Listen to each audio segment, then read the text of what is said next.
Fairway হোটেলের মধ্যে চালাইলাম TV, এরা বলতেছে dear mister Reza, thank you for choosing Fairway Colombo, it's our pleasure to have you as our guest and we hope you will have a pleasant stay with us, the management of Fairway Colombo.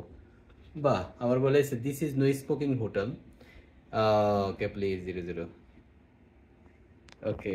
বাহ, ভালো লাগছে তো, খুবই চমৎকার।